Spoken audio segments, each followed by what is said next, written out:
So, Berto, I have a bunch of emails from patrons that I thought we would read and we would answer their questions. What do you say, Berto? Sounds like a fabulous idea. This is the Psychology in Seattle podcast. I'm your host, Dr. Kirk Honda. I'm a therapist and a professor. Who are you, Berto? My name is Humberto Castañeda, and I'm an AstroTurf landscaping technician. So, anonymous patron, she writes, while I was in a committed relationship, she has a question about cheating. While I was in a committed relationship, I began talking to another man online. I noticed that I was looking forward to his messages. After about a month, I began to drop hints in our conversations that I was attracted to him, and I broke up with my boyfriend soon after that, and I started a relationship with that online guy. Is what I did considered cheating? I have a history of cheating on boyfriends in past relationships.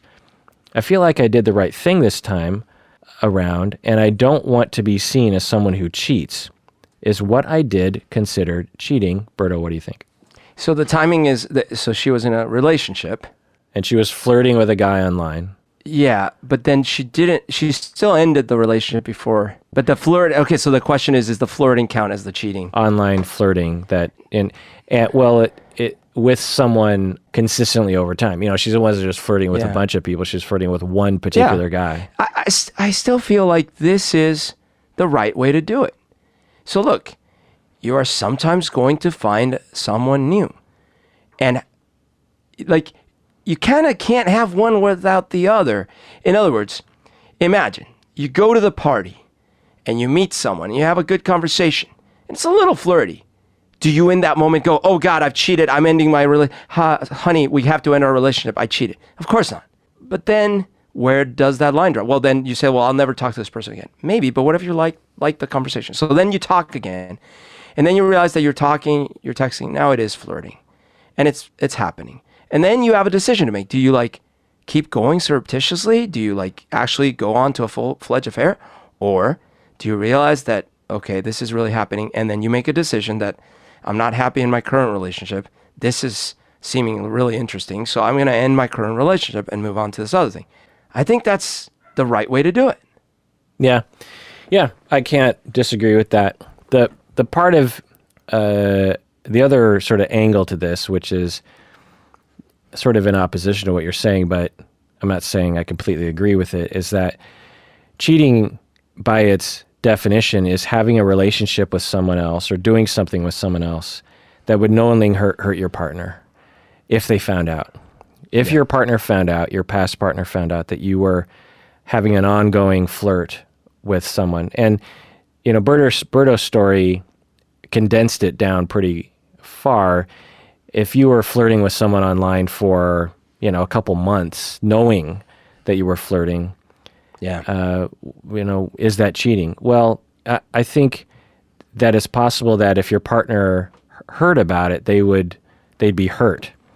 Now, there are some situations where we would allow that to happen, like if your partner had very unreasonable expectations on you, where you can't talk to anyone of the opposite sex, or you can't talk to anyone that you could potentially be attracted to, and that makes them very jealous when you just talk to a coworker.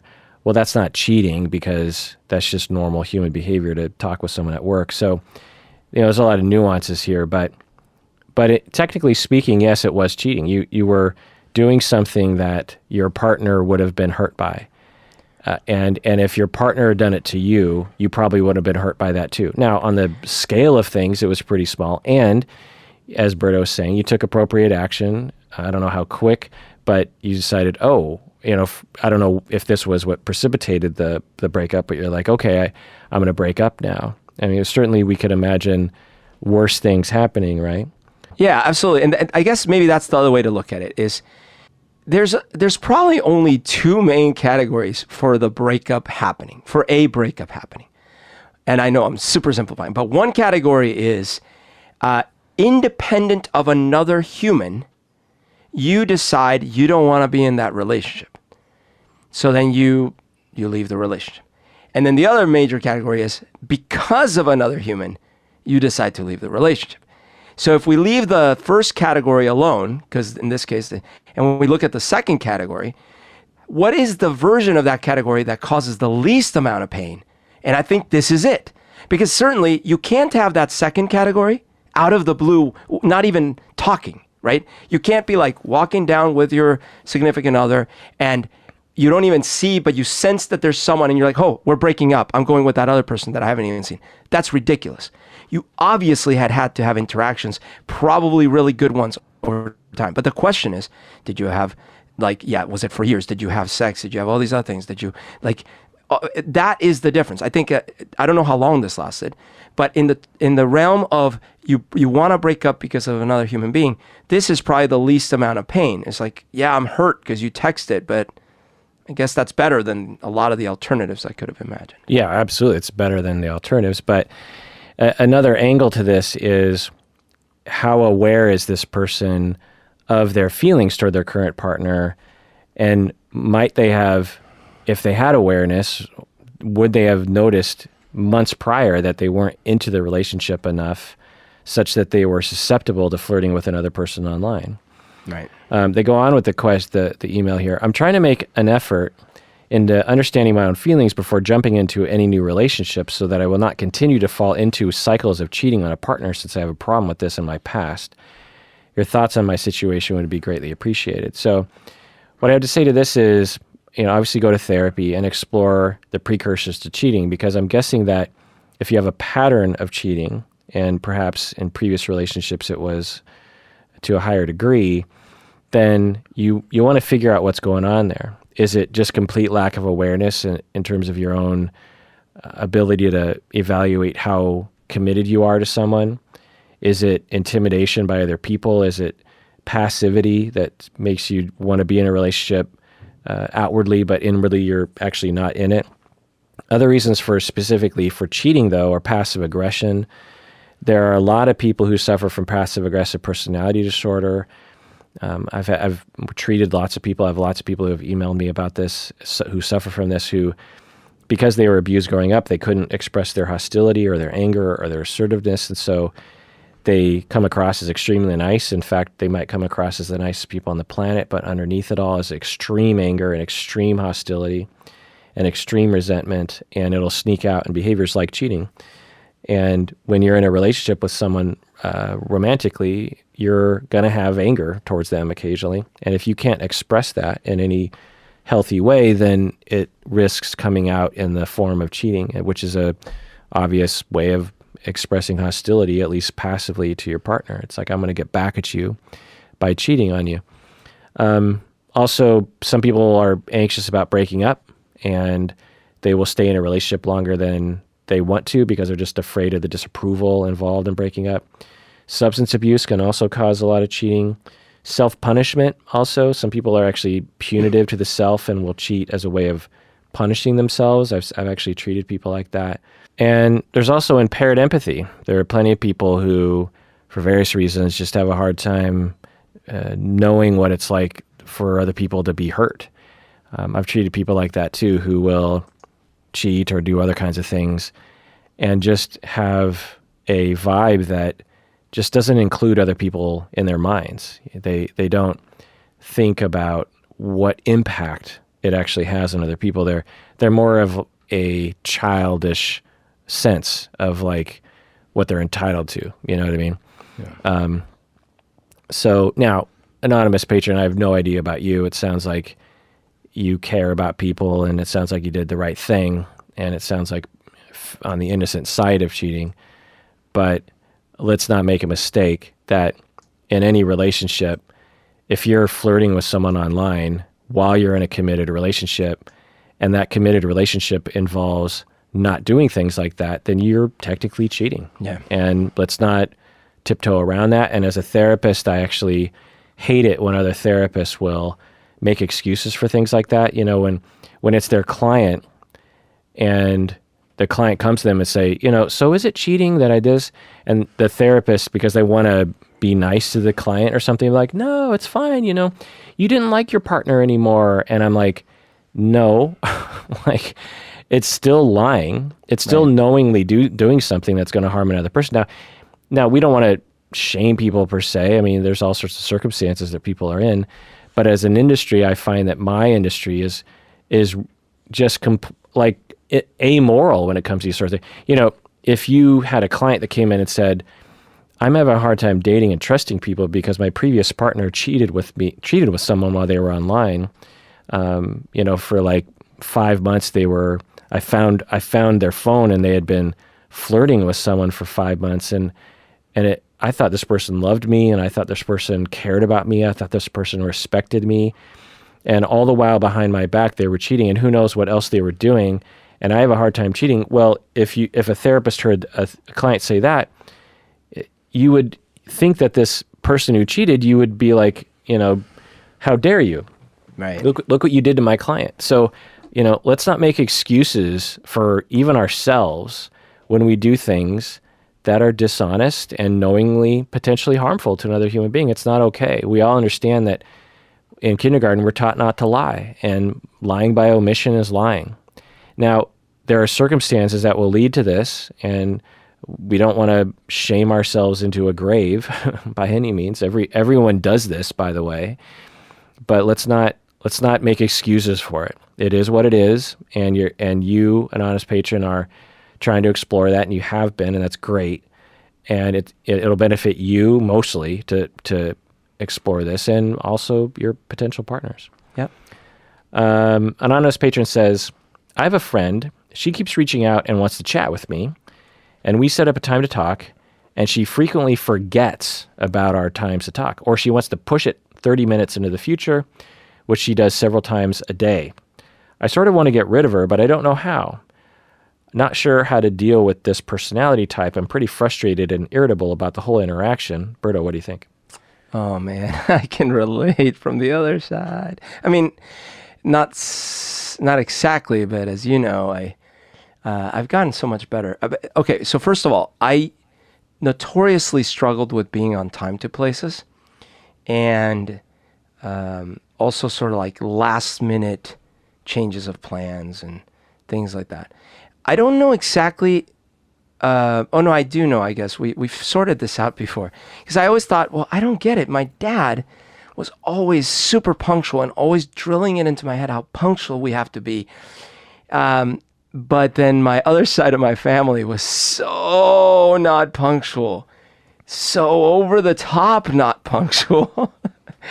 But so now, as far as like the side that I do have a little empathy, because I was the offender, is like, I never meant to cause any harm. I was never like, haha, lie to this person, tell them I want to get together and then not get together. It was always like, yeah, totally, I want to do that.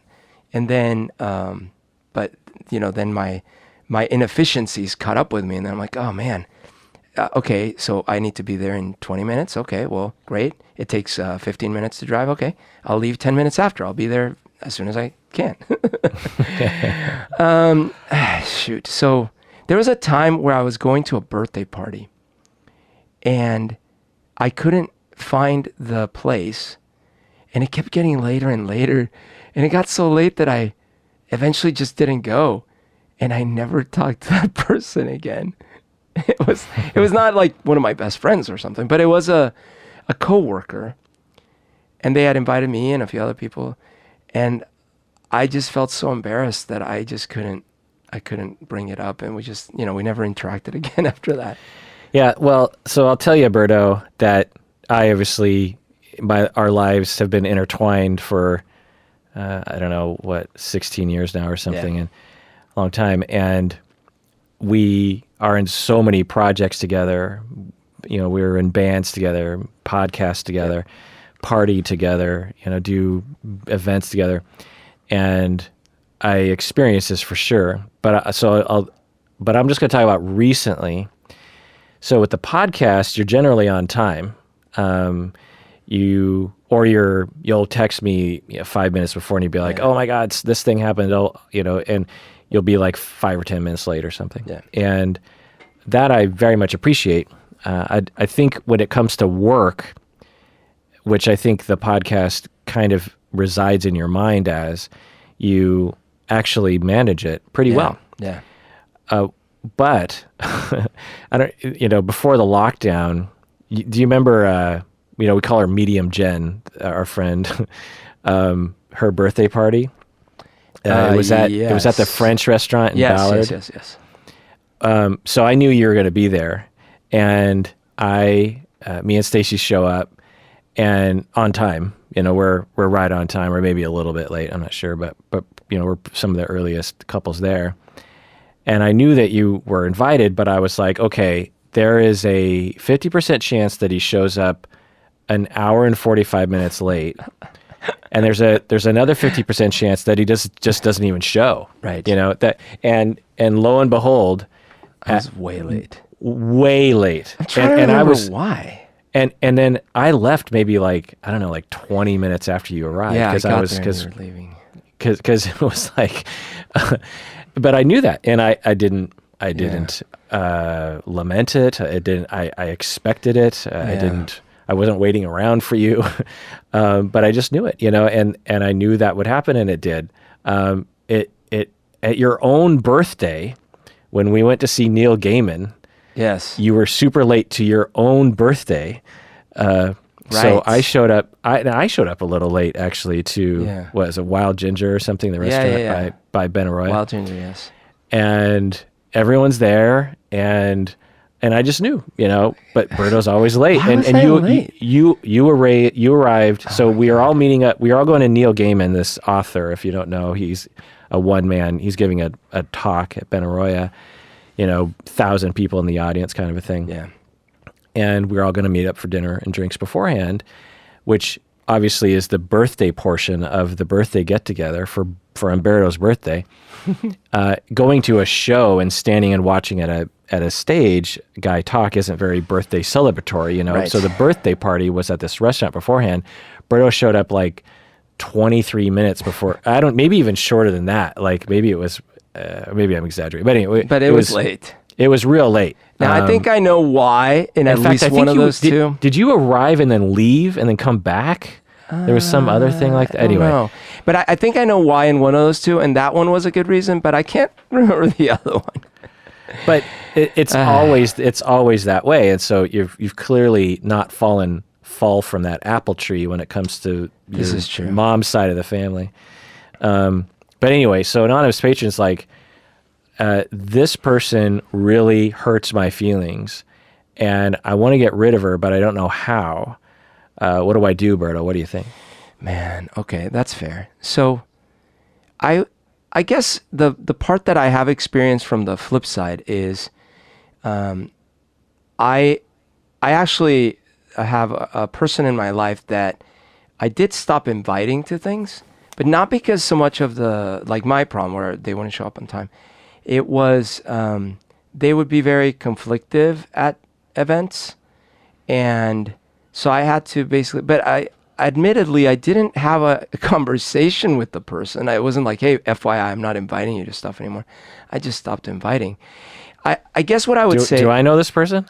Yes, you do. Oh, but not a core individual. No, but yeah, I'll tell you later. Okay.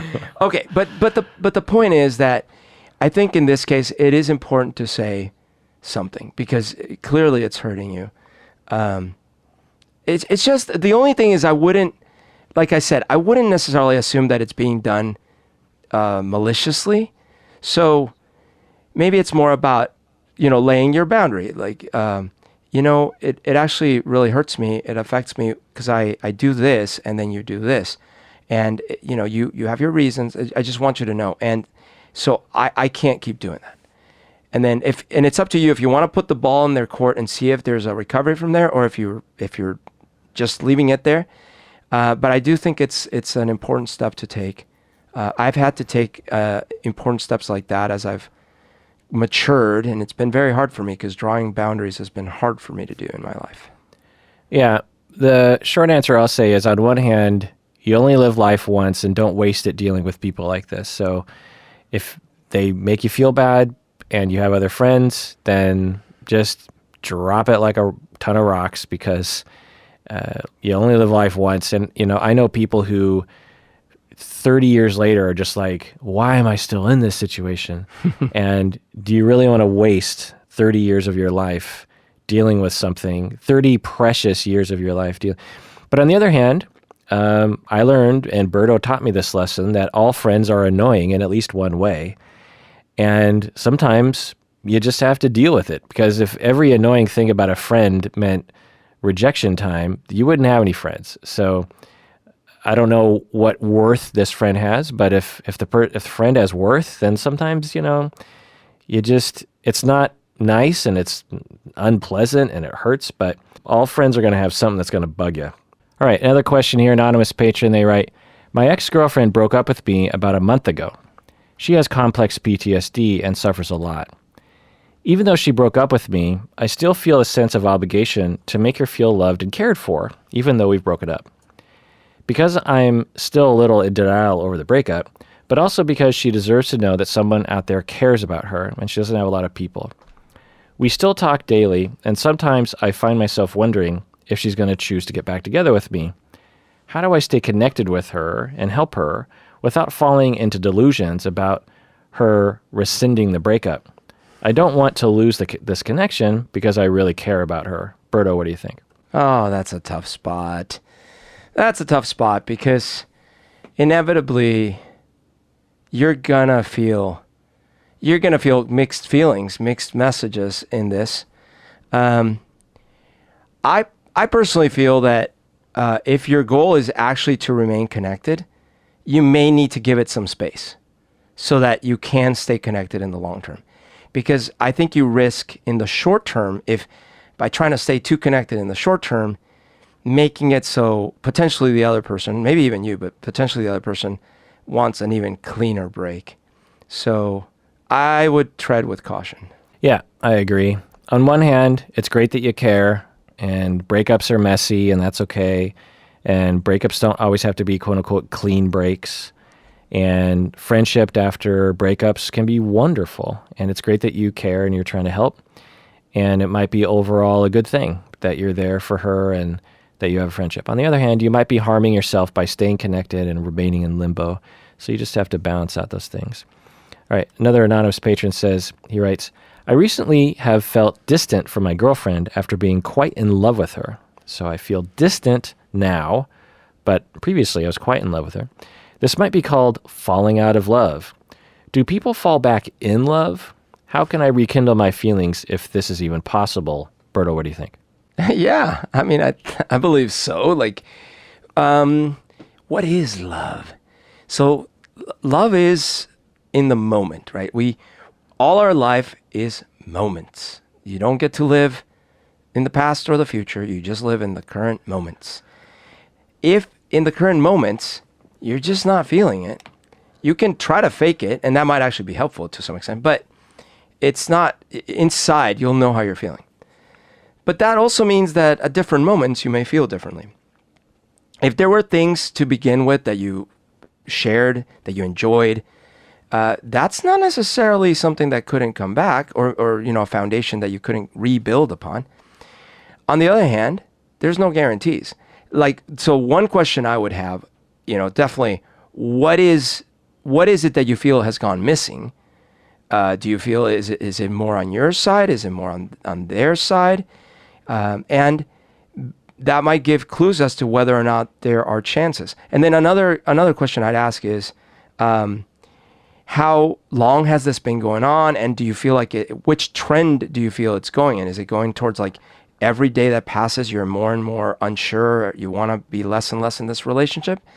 Or does it waver? Some days you're like, really? I've certainly been in relationships where I have had, the extremes, and I've gone back and forth. So I do believe that you can fall back in love, but there are times where things changed so much that it's not going to be possible. Yeah, completely agree. I could talk for a long time about this, but in a very short answer, what I'll say is, how do I rekindle my feelings? How do you rekindle love? And a common way is mutual vulnerability and listening to each other. So the two of you being vulnerable and really listening to each other. If there's a chance for love, usually that's where it grows.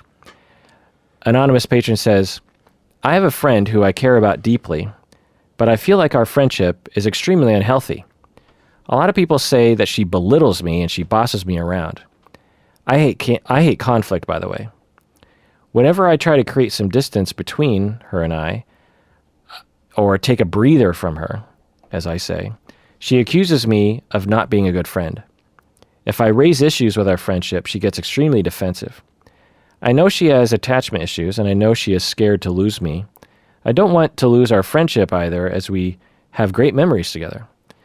But my mental health is deteriorating over the constant anxiety of not being a good enough friend for her. To others, the obvious choice seems to simply drop her, but I want to be as loving, genuine, and understanding as possible while still keeping my shaky self-esteem intact. Any advice is greatly appreciated. Berto, what do you think? I have certainly experienced people in my life saying things to me that I didn't like, things that were mean, things that were where they were making fun and I think as I've grown up, I've developed a lot of immunities to these things. But honestly, certainly as I've grown up, the more these people do it, the less I want to spend time with them. I have a friend that I actually am sort of no longer friends with. And what was interesting is whenever it was just the two of us, we got along really well, generally.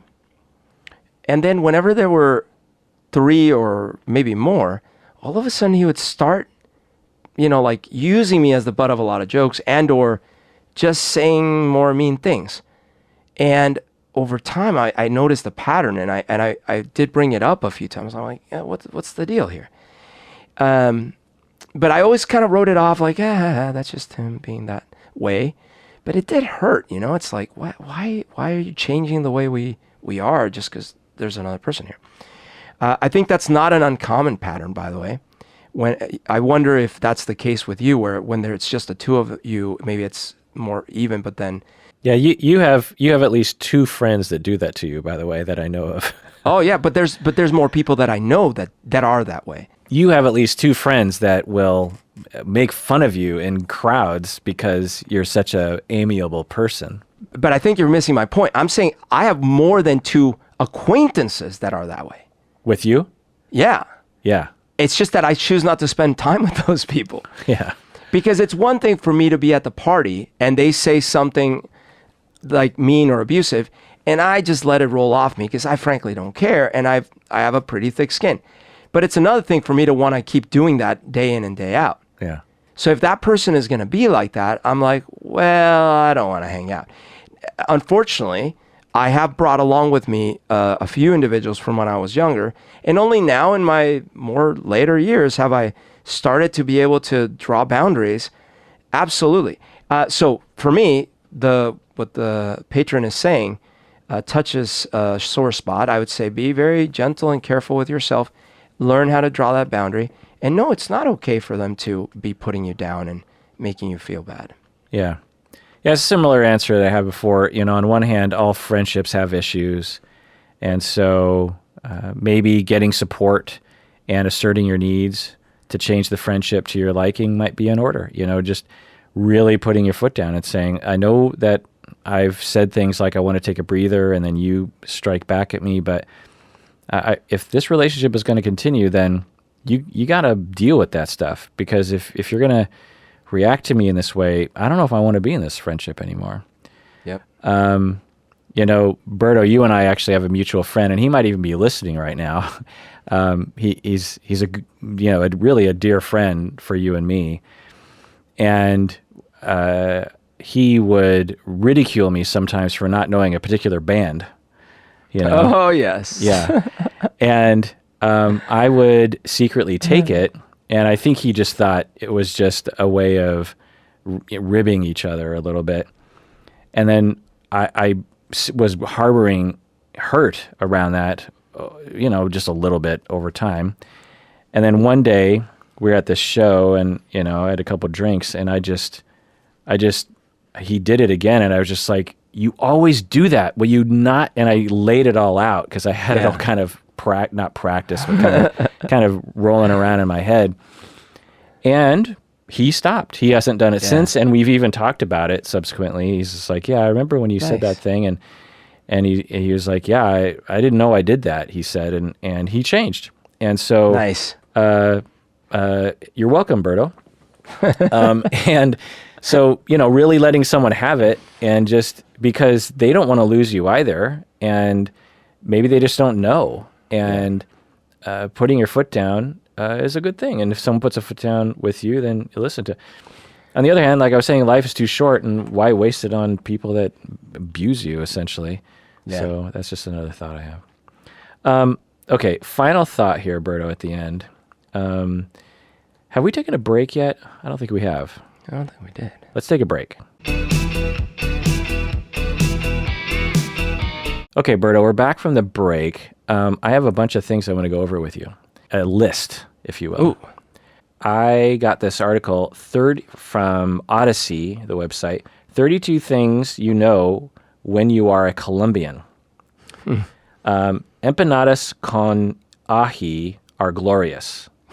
Empanadas con ají son exquisitas. So is that something that you would agree with that all Colombians feel? Sí, very much so. For you, nothing compares to Colombian coffee. Is that true? Well, first of all, I'm not a big coffee drinker. And when I was growing up, in my house, they used Folgers coffee. So I'm like the worst to ask. But I will say, when I go to Manizales, where it's full coffee region, the coffee there really is glorious. Here's another one. When you die inside when someone spells Colombia instead of Colombia. Colombia with a U? Yeah. Yeah, definitely. Because Cristobal Colon ends with an N and we have an M. So we're already doing weird stuff. And then Colombia is with a U here. So Columbia jackets, they misspell it. You put el queso inside of the chocolate. You put el queso inside of the chocolate. El queso en el chocolate con pancito.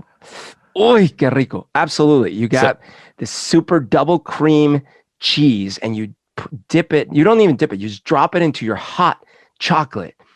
And the hot chocolate melts it and it's all melty and stringy. And you also put your bread and you dip your bread and you eat the bread with the silky chocolate goodness. Yeah. Oh, calao is like also another thing. It's like super hard bread that you put in. In your opinion, nothing beats sábados felices. Sábados felices. Woo! Yeah, man. That was like, Saturday Night Live. It was a comedy show and it was great. Okay. You love Chivas. Chivas. No, I mean, I grew up in the middle of Bogota, so I was a little more suburban, I guess, but everyone does know and love them in the outskirts. The shelves behind me. Your Chiva. Yeah, I bought a little Chiva that's my little piece of Colombia. When La Sección plays, La Selección. La Selección. Plays, it's their time. It's time to wear your jersey. What do you think? I mean, I think I'm the only Colombian that's not watching soccer. Ridiculous. Now, listen, I actually love soccer, like watching it. I don't, just like every other sport. Like there's many sports I like and I just don't. Like I watch the Super Bowl, kind of thing. I love basketball. I don't watch all the basketball games. I do love me a great Mundial, like a great World Cup game. A Selección Colombia, like, sure. And when they're good, I watch them in the World Cup. But no, like what would happen when I would go to my grandma's house, the one you were at, is yes, when there were games, everyone in the house was watching them. My uncle, my grandpa, I would watch a little bit of it. That's weird. All that pressure around you to, it's such a monoculture when it comes to soccer but it's so weird that you're not into it. I mean, this has been the theme for me since I was a kid is anytime there's a clique, a group, I don't like it for some reason. Yeah, it's weird. And so I always feel like, I don't know. You're the party pooper. You're a wallflower in the corner secretly judging everyone for their cult-like activities. Yes. It's not a party until someone opens El Guaro. El Guaro? Aguardiente. Yeah, aguardiente, guaro. When I was a kid, we just called it aguardiente, but I guess El Guaro is I'm sure that's an old term. Yeah. And It's it's true. definitely not a When I party was till my grandpa shoves pours it in the my aguardiente. face. Yeah. Yeah. So Berto's grandfather would be, it'd be like middle of the afternoon, and he'd come around the corner with shot glasses, uh, for me and Berto and for himself to partake in aguardiente. And aguardiente it's straight liquor, right? I mean, It's sugar cane is it's the like, base, and it's it's, got anise, licorice, yeah. So it tastes like Goldschlager, or but like mild, like a mild version of. yeah, maybe it's a Yeah. little milder, but it's not like wine. You know what I mean? Oh, no. Yeah, and it's got good alcohol. I just mean like Goldschlager's got a very strong taste. Oh, This one's not as yeah, strong in terms yeah. of To the me, licorice. it was like slightly licoricey vodka, Yeah, and yeah. so And it's aguardientico. Un yeah, aguardientico. and me and Berto were just like, it's like 12:30, and and so me and Berto were just kind of like, that's okay, but he just He kept at it, and insists. he He's has like, such a okay. nice smile, and so okay, I guess that's what I'm doing now. And he has short-term memory, so he thinks it's the first shot of the day. Yeah, exactly. Um, so Oh another man. website, 24 signs. If your mother calls your name, you certainly don't answer K. No. What? No. Because You that's you that's like yeah. very impolite to say what. Yeah, definitely. Because it'd be like, Umbertico, ¿qué? Oh, oof. Like, see? Oh, like it has, Okay. see would be okay. See? Or, Okay. So so ya so voy. Like, so I'm going. what is like the child version of just like, what do you want? That kind of thing.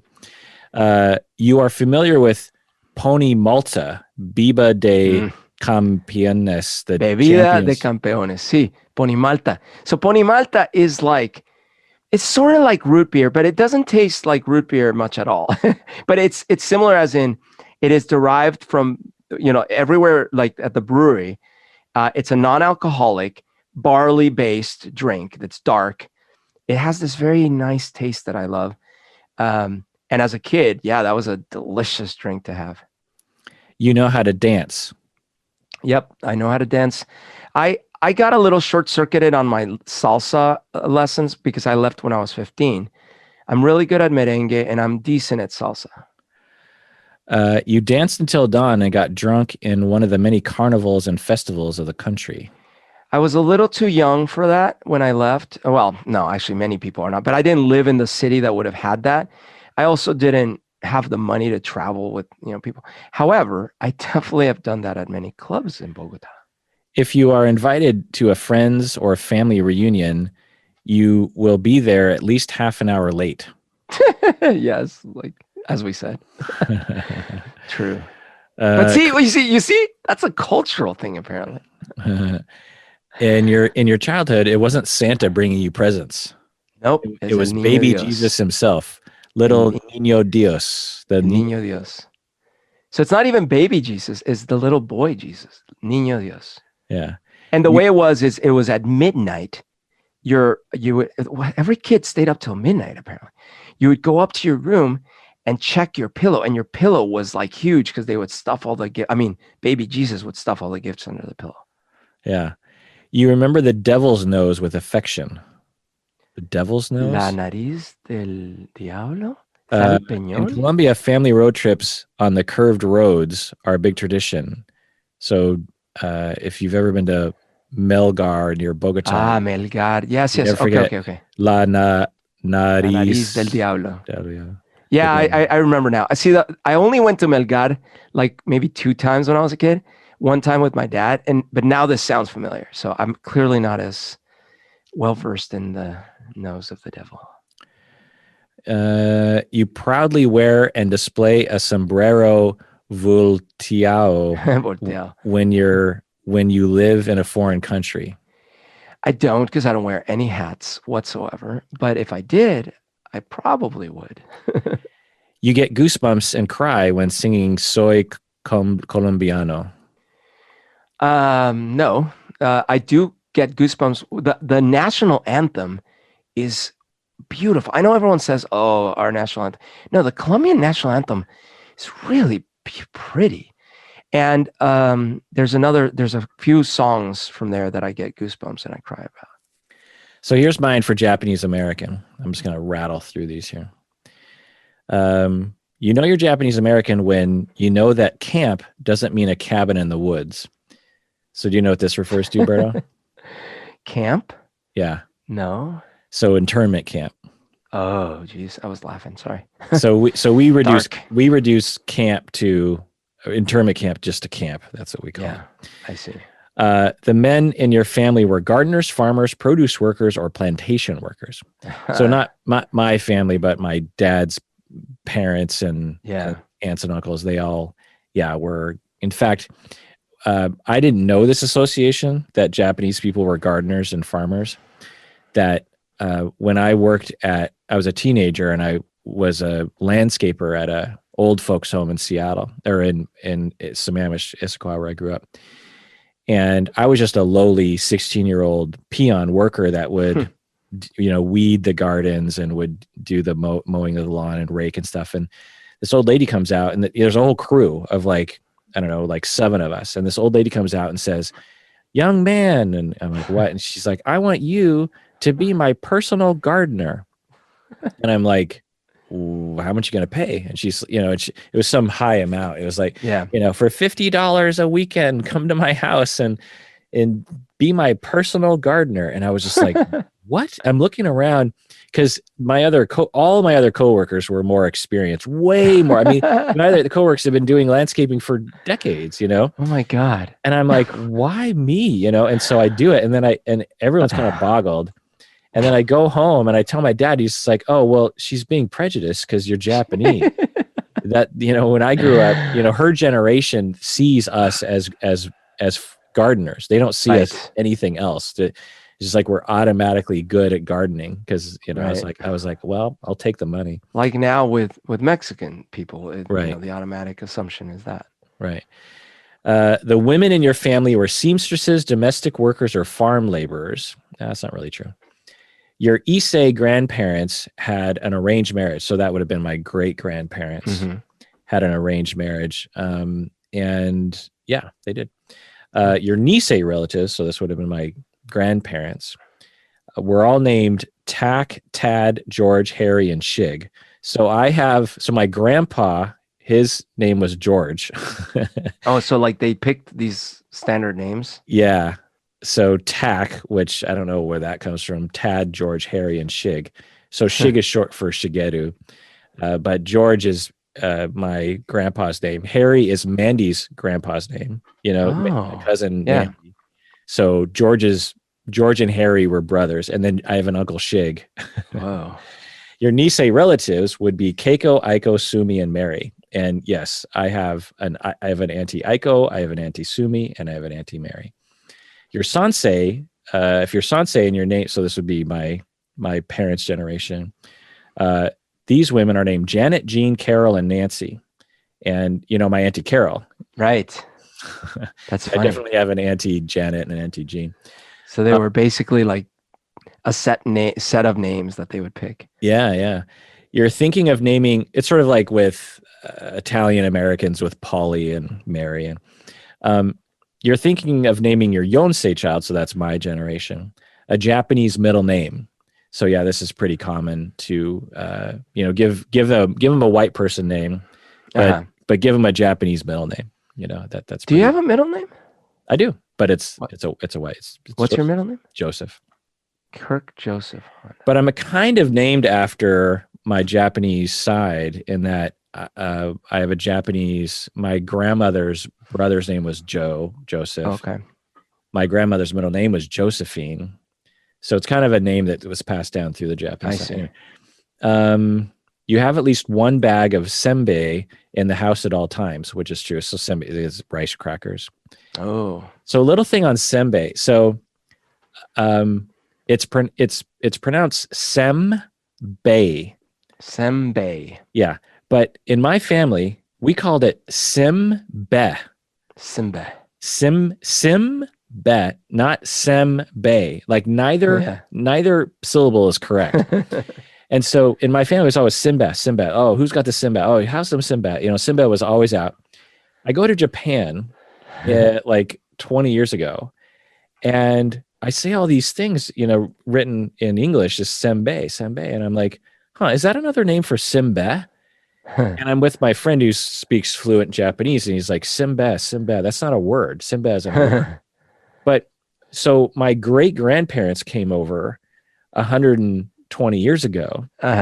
And either that's how they pronounced it back then regionally, or it got bastardized through 120 years, and we now pronounce it Simba. You know what I mean? So you thought that's the correct pronunciation. And then you go. Here's another sign you know you're Japanese American. You have a Japanese doll in a glass case in your living room. I have 3 Japanese dolls in my living room. When you leave a Japanese American house, you take leftover food home on a paper plate or a styrofoam tray. Yes, every single time. Have I ever sent? Didn't you come to like Thanksgiving once with my family or New Year's? I was at your house one time for a big event. I can't remember what it was. Let's see. It might have been post Thanksgiving. Yeah, it might have been a Friday after a Thanksgiving. Okay. Something like that. Did we send you home with? Oh, I'm sure you did. Yeah. Yeah. I mean, so much so that my family, the older people, they have stacks of those styrofoam takeout, you know, carton things. And my wife, Stacy, always like blanches, like styrofoam is so bad for the environment. But let's see. You know someone who has run for the Nisei Queen pageant? Yes, my cousin, Kathy. Oh. You fight fiercely for the check after dinner. That's definitely my fam. Okay, this one totally blew me away when I read this. Because I thought this was just my family, but apparently this is a whole Japanese American thing. You've hidden money in the pocket of the person who paid for dinner. Oh my gosh. Have you ever heard of this before? No. So again, I thought this was a my family thing, but it's a Japanese American thing. So when the check comes, it is no joke, a massive process, but people will subvert it. And I've done this before. You get up to go to the bathroom and you approach the waitress or the waiter, you know, far away from the table, and you just say, I'm paying, here's my credit card. Oh, interesting. So there's no competition. Okay. But then when the check comes, you say, you know, the person says, I took care of it. And everyone's like, no, you can't do that. And, you know, we won't allow and when I was a kid, I was just like, will everyone please just relax? Can we just go home? But there's this long conversations. Oh my God. And then what you do is when you're hugging goodbye, you slip them a 50 in their pocket. And then when you get home, you're taking off your jacket and you're like, how did $135 get wadded up in my jacket? It's from all the family members like secretly reverse pickpocketing you. So I have a memory of going to a Japanese restaurant with you and your brothers and your parents. And I absolutely remember it was a long process when the check came. Yeah. Yeah. Like, and it's never split, you know, it's never like, hey, let's just split it. It's like, no, I got this. I got it. Yeah. Let's see. I'm sort of, you know, the virtues of spam. Let's see.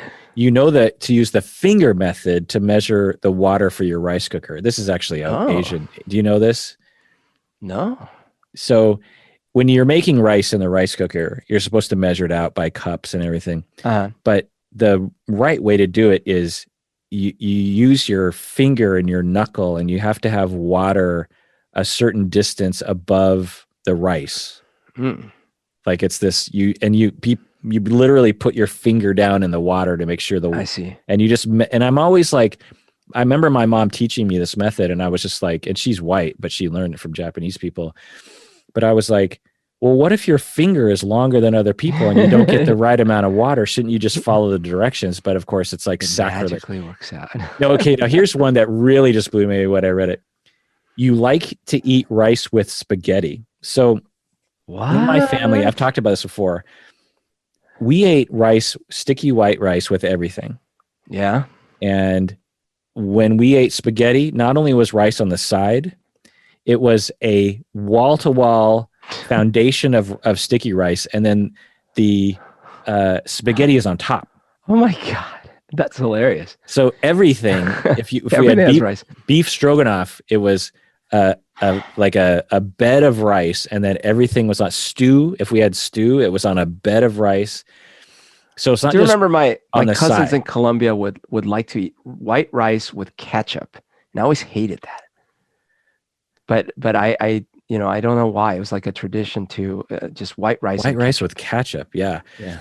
I mean, I could see that the tang and the tomato. Yeah.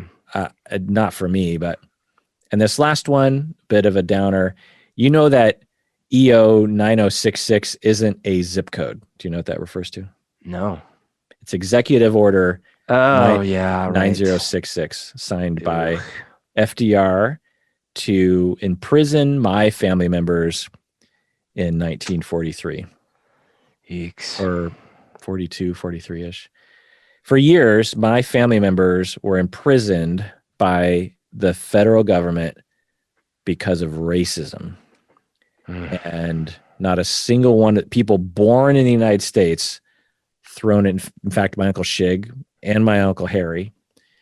So that's how you know that you're Japanese. So I thought it was a little fun, do you know you're Colombian and do you know you're Japanese? So what's the final word, Berto? Well, I think we've all learned a little bit about each other. Also, I think that I'm going to be on time more after the pandemic. Oh, really? Yeah. Why? Because I think I'm old. I'm at the age now where I need to overcome this cultural demon. Well, I'll tell you that with the podcast in the beginning, you would always be late, but then I would get upset occasionally, and you know, over our 13 years of doing the podcast, you've been solidly on time for like, I don't know, 4 years, 5 years now. Yeah. And so you definitely have it in you to make it on time. Yep. You're definitely capable. I'm guessing when you go to work, you're on time. Yeah. Yeah. It's just something about social gatherings that. Yeah. I mean, you saw it firsthand. I experienced it firsthand, but clearly it's not just my family. My dad must have stuck out like a sore thumb. In fact, I know this because part of the reason he brought this up all the time, he would say this all the time. In the United States, you can't get away with this. You have to be on time. Da da da da da da da. Well, let's be on time for this wrap up. Everyone out there, please take care of yourself because you deserve it. And be on time because other people deserve it. Deserve it.